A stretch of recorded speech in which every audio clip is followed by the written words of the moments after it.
The Garden of Earthly Delights is, without a doubt, one of the most cryptic paintings in the history of art, if not the most. It was painted more than 500 years ago, and yet, after centuries of study, debate, and speculation, experts still cannot agree on what it truly means. The work measures over 3 meters in width, and even if we spent hours standing in front of it, it would be impossible to uncover every single detail hidden within the scene. The Garden of Earthly Delights is not a single image, it is a triptych, and this is crucial because the painting follows a very clear narrative order, read from left to right. On the left, Hieronymus Bosch begins with what is traditionally understood as paradise. From there we move into the earthly realm, and finally we arrive at hell. In this final panel, we encounter hundreds of men and women being tortured. Terrifying monsters that seem almost impossible to believe came from the human imagination. Musical instruments transformed into machines of pain, cities in flames, men skating on ice, and at the very center, a strange tree-shaped man who stares directly back at us. And this is where the real question emerges. What does all of this mean? Where could Bosch have found inspiration for something so disturbing? And above all, after more than 5 centuries of analysis, what interpretations exist today that might help us understand this vision of hell?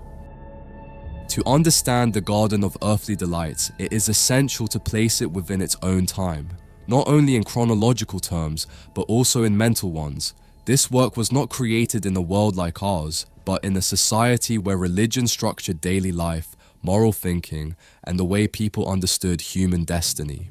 As for the year in which the painting was made, there is no absolute consensus regarding its exact date of execution. Most art historians place it between the late 15th century and the early years of the 16th century, roughly between 1490 and 1510. This lack of unanimity is not unusual in the work of Hieronymus Bosch, since his paintings were rarely documented with contracts or precise dates. Another key aspect we must understand is the historical moment in which it was painted. At that time, Europe was undergoing a period of transition.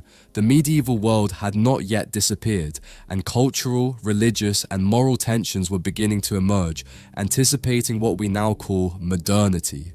The obsession with the final judgment, the condemnation of sin, and the fragility of the soul dominated the collective imagination 500 years ago. For this reason, the Garden of Earthly Delights emerged in an era deeply marked by fear and by the certainty that every human action would have consequences after death. Traditionally, the Garden of Earthly Delights has been interpreted as a moralizing work, a grand allegory about human destiny that speaks of creation, the fall, and damnation. This reading remains today the one most strongly supported by academic institutions. However, what truly sets this work apart is not its message, but the way that message is presented. Bosch does not offer an easy painting to understand. On the contrary, he constructs a dense, ambiguous, and deeply disturbing visual universe, one that forces the viewer to actively interpret what they see. In fact, Museo del Prado, where the painting is currently housed, emphasizes this very point, explaining to the viewer that the meaning of the triptych is not imposed, but must be deduced by identifying and relating the elements represented in each panel. The left panel of the Garden of Earthly Delights represents the beginning of the story. It does not simply depict paradise, but the precise moment when the world is still in balance, yet already contains the possibility of its own destruction. God appears presenting Eve to Adam in a scene that directly refers to the account of Genesis. The landscape is harmonious, luminous, and seemingly stable. However, from the very first moment, Hieronymus Bosch introduces elements that disrupt the idea of absolute innocence. The garden is filled with strange animals, some real and others hybrid, which alter this sense of normality. At the center rises a fountain symbolizing the origin of life, and on either side appear the 2 fundamental trees of the biblical narrative, the tree of life and the tree of the knowledge of good and evil, with the serpent already present. Evil has not yet fully emerged, but it is already embedded within creation. This first panel establishes a key idea that human error does not arise out of nowhere. It is present from the very beginning. Humanity is born into a world that appears ordered, yet where the possibility of falling is already part of its very structure. The central panel represents what happens when that temptation becomes normalized. Here God disappears, along with hierarchy and any clear reference to divine authority. The space fills with naked bodies, oversized fruits, animals, and actions repeated again and again. There are no main characters and no clear narrative focus. Everything happens at once. This panel is often interpreted as a depiction of humanity surrendered to desire, not individual desire, but collective desire. Bosch paints this scene in a playful, even joyful way, and this is precisely where its ambiguity lies. Sin does not appear as something repulsive, but as something attractive, everyday, and banal. For this reason, many historians describe this panel as a false paradise, a world where pleasure replaces moral order, where there is no immediate punishment and no apparent consequences. Everything seems allowed, and that is precisely the problem. And it is from this point that the work inevitably moves toward the right panel. Hell appears as a logical continuation. If the first panel shows the origin of error and the second its uncontrolled expansion, then the third must show the final result. This is why, when the viewer reaches the panel of hell, they do not arrive unprepared. They have seen the origin, they have seen the excess, and finally, they see the consequence. Understood this way, the Garden of Earthly Delights is no longer the chaotic painting you may have thought it was at the beginning of the video, but rather a perfectly constructed and carefully thought out structure.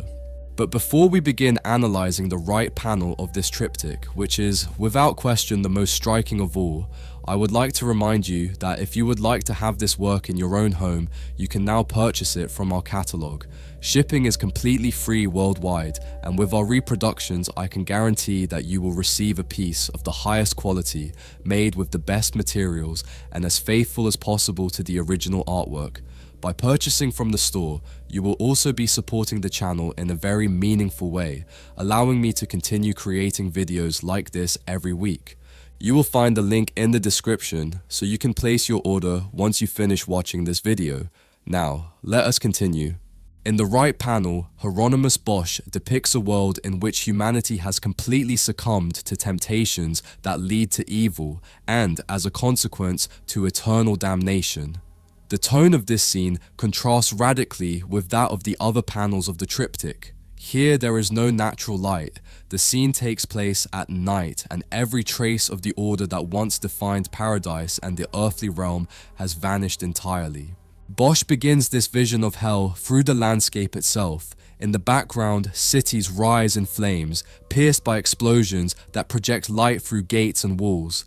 That light spills onto the surrounding water, creating an effect that some experts have compared to rivers of blood spreading throughout the city. In this same background, we can distinguish scenes of war, villages on the verge of destruction, and groups of figures fleeing while others prepare to torture and kill. Hell here is a recognizable world, a distorted and violent version of human reality.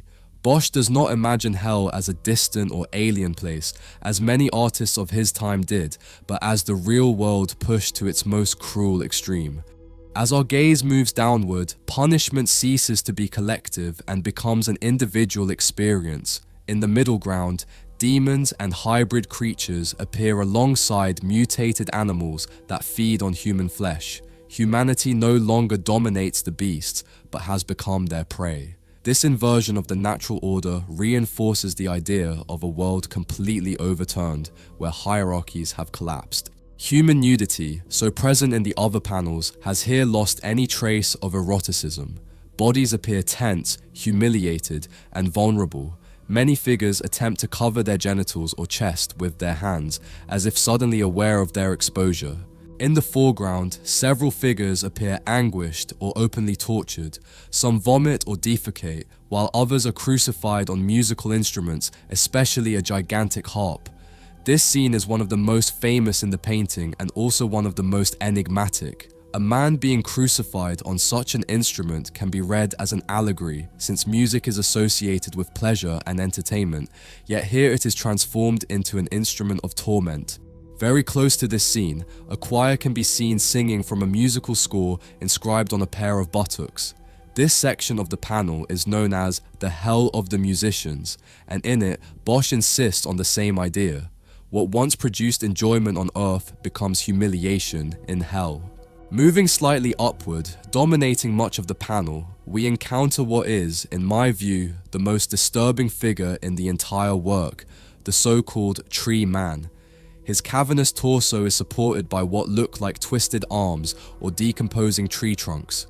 His body is formed by a cracked eggshell pierced by thorny branches that tear through his flesh, and inside this hollow cavity, 3 naked figures sit at a table on top of an animal, while a fully clothed woman pours drinks from a barrel.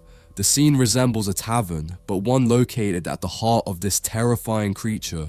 The Tree Man's head supports a disc upon which demons and victims parade around a massive bagpipe, an instrument that in the art of the time carried strong sexual connotations. Its shape closely resembles male genitalia, reinforcing the link between desire, lust, and punishment. Carnal pleasure reappears here, but in a completely degraded form. The Tree Man's face looks outward, beyond the scene, with an ambiguous expression. Some experts have suggested that this figure could be a symbolic self-portrait of Bosch himself, a way of placing the artist within the world he created, observing it without being able to escape. Whether or not it is a self-portrait, his gaze breaks the fourth wall, and instead of looking at the hell around him, he looks directly at us. Although many elements of this panel draw from traditional medieval iconography of hell, Bosch injects it with his extraordinary imagination. Hell is not presented as a purely fantastical space, but as a world filled with everyday elements: taverns, musical instruments, gambling tables, and cities. For people of the time, encountering an image like this must have been deeply unsettling, because hell appears frighteningly familiar. At the lower center of the panel appears a gigantic monster with a bird's head, seated on an object that can be interpreted as either a throne or a toilet. This creature devours human bodies and excretes them through a lower cavity into a transparent chamber beneath it. The image is grotesque, yet deeply symbolic, reducing the human being to mere waste. At its feet, a woman contemplates her reflection in the buttocks of a demon, sending a clear message about the fate of vanity. Further to the left, next to a demon with a hare's head, a group of naked figures, gathered around an overturned gaming table, are slaughtered with swords and knives. Gambling, associated with vice and loss of control, is turned by Bosch into a death sentence. During the Middle Ages, sexuality and lust were often interpreted as clear signs of humanity's fall.